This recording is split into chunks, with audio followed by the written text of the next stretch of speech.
కొణిదెల పవన్ కళ్యాణ్ అమ్మ కడుపున ఆఖరివాడిగా పుట్టిన అందరికీ మంచి చేయాలి, మేలు జరగాలి అనే విషయంలో ముందువాడుగా ఉంటాడు. తన గురించి కంటే జనం గురించి ఎక్కువగా ఆలోచించే మనస్తత్వం నా తమ్ముడు కళ్యాణ్ బాబుది. ఎవరైనా అధికారంలోకి వచ్చాక ప్రజలకు ఏదైనా చేయాలనుకుంటారు.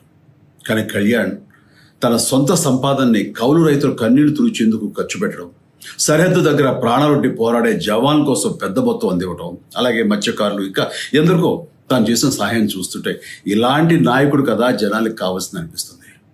ఒక రకంగా చెప్పాలంటే సినిమాలోకి తను బలవంతంగా వచ్చాడు, రాజకీయాల్లో మాత్రం ఇష్టంతోనే వచ్చాడు.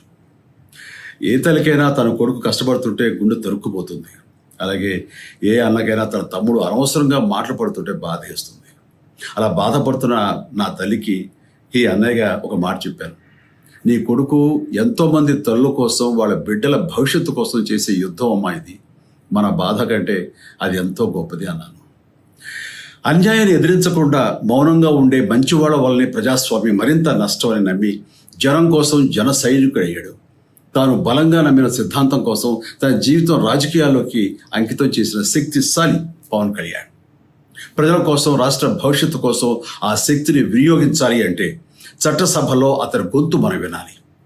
జనమే జయను నమ్మే జనసేనాని ఏమి చేయగలడో చూడాలంటే మీరు పిఠాపురం ప్రజలు కళ్యాణ్ని గెలిపించాలి.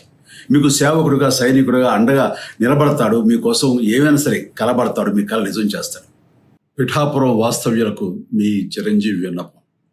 గాజు గ్లాసు గుర్తుకి మీ ఓటు వేసి పవన్ కళ్యాణ్ని గెలిపించండి. జై హింద్.